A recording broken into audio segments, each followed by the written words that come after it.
Praise the Lord. கர்த்தருடைய பரிசுத்த நாமம் மகிமைப்படுவதாக. பரிசுத்த மத்திய எழுதின சுவிசேஷ புத்தகம் 13ஆம் அதிகாரம் 23வது வசனம். Saint Matthew chapter 13:23. நல்ல நிலத்தில் விதைக்கப்பட்டவனோ வசனத்தை கேட்கிறவனும் உணர்கிறவனுமாயிருந்து 100ஆகவும் 60ஆகவும் 30ஆகவும் பலன் தருவான் என்றார். எனக்கு பிரியமானவர்களே, சபைக்கு வருகிறவர்களெல்லாம் சர்ச்சைக்கு வரலன்னா பாஸ்டர் திட்டுவாங்க, ஊழியக்காரர் திட்டுவாங்க என்று நினச்சிட்டு வருகிற ஒரு கூட்டம் இருக்கிறது. அவங்களுக்கு ஜனங்களுக்கு பிடித்த ஒரு ஊழியக்காரர் வருகிறார் என்றால் அதனால் வருகிற ஒரு கூட்டம் இருக்கிறது. இன்னொரு வகையான கூட்டம் இருக்கிறது. சர்ச்சைக்கு போகிறேன்னா பல பிரச்சனை வந்துடும், அதனால் நம்ம சர்ச்சைக்கு வந்துடுவோம் என்று சொல்லி பிரச்சனைக்கு பயந்து வருகிற ஒரு கூட்டம் இருக்கிறது.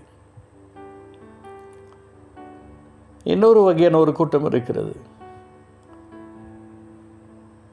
சர்ச்சைக்கு போனாலும் ஊழியக்காரங்க திட்டுவாங்க, போகாவிட்டால் அடுத்த வாரம் போகும்போது நம்மளை வச்சு பேசுவாங்க என்று ஊழியக்காரருக்கு பயந்து வருகிற ஒரு கூட்டம் இருக்கிறது. ஆனால் ஒரு கூட்டம் இருக்குது பாருங்கள், அவங்க தான் வித்தியாசமானவங்க. காணிக்க போடுறதுக்காகவே ஒரு கூட்டம் சர்ச்சைக்கு வரும். இன்னொரு கூட்டம் இருக்குது பாருங்கள், அந்த கூட்டம் ஏதாவது நம்மளாலான ஜனங்களை சபைக்கு கூட்டிகிட்டு போகணும் அப்படின்னு நினைக்கிற வகையான ஒரு கூட்டம் இருக்கிறது. இன்னொரு வகையான ஒரு கூட்டம் இருக்கிறது சபைக்கு. அதுதான் வித்தியாசமானது. ஒர்ஷிப்பு யார் எடுக்கிறாங்களோ அதுக்கு நம்ம விரும்புகிறவங்க எடுத்தால் நல்லாயிருக்கும், இவங்க எடுத்தால் சரியாக ராகம் எடுக்க மாட்டேங்கிறாங்க என்று நினச்சி அதுக்காக வருகிற ஒரு கூட்டம் இருக்கிறது. சிலர் நமக்காக ஜெபிப்பாங்களா அப்படின்னு நினச்சி வருகிற ஒரு கூட்டம் இருக்கிறது. சிலர் பார்த்திங்க அப்படின்னு சொன்னால் சர்ச்சில் வசனத்தை நம்ம வாசிக்கணும் அப்படின்னு சொல்லி ஆசையாக வருகிற ஒரு கூட்டம் இருக்கிறது. ஆனால் கர்த்தருடைய நாமத்துக்கு சொல்லுகிறேன், நமக்குள்ளே இருக்கிற ஆசீர்வாதங்கள் எப்படி இருக்குன்னு தெரியுங்களா? நல்ல நிலத்தில் விதைக்கப்பட்டது அப்படின்னு சொன்னால் வசனத்தை கேட்கிறவர்களாக அல்ல, அந்த வசனத்துக்கு கீழ்ப்படுகிறவர்களாக. சண்டே ப்ரேயருக்கு வரும்போதும் சரி, மற்ற நாட்களில் கர்த்தருடைய வார்த்தை கேட்கும்போதும் சரி, நான் உங்களுக்கு சொல்லுகிறேன், இயேசுவின் நாமத்தினால ஆண்டோடைய வார்த்தையை நீங்கள் கேட்கும்போது கீழ்ப்படுகிறவர்களாகி ஒப்புக் கொடுங்கள். அந்த வசனத்துக்கு நாம் அர்ப்பணிக்கும் போது தான் நம்முடைய வாழ்க்கையில் மிகப்பெரிய ஒரு நன்மை உண்டாகும்.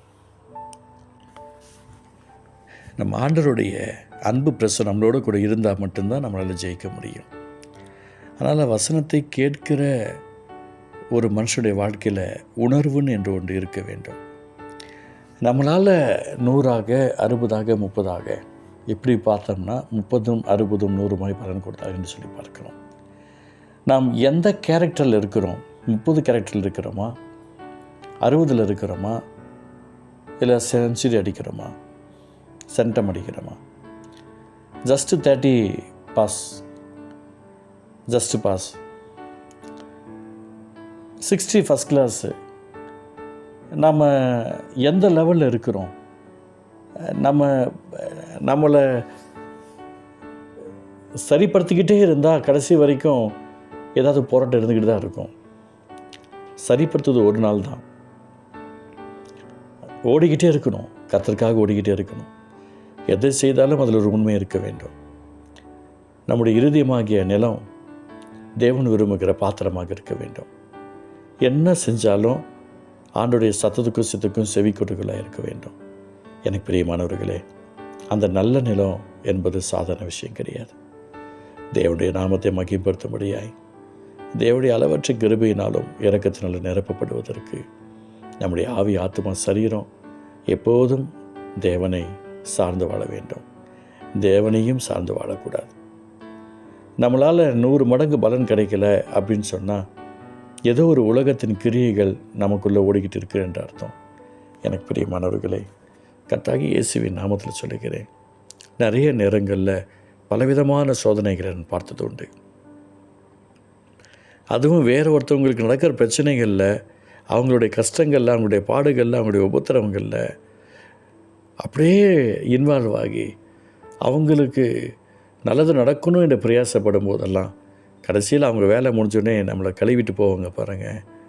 அதுதான் பெரிய ஒரு ஆச்சரியமான ஒரு விஷயம். இயேசுவோடைய நாமத்துக்காக சொல்கிறேன், நீங்கள் மற்றவர்களுக்காக பிரயாசப்படும் போது அது தேவனுடைய திட்டத்துக்கு உகந்ததாக இருக்கணும். அதே வேளையில் பிரதிபலன் எதிர்பார்க்க வேண்டாம். நாம் மற்றவர்களுக்கு செய்கிறது எல்லாமே நம்மையில் விழுந்த கடமை, அவ்வளோதான். நம்மையில் விழுந்த கடமை.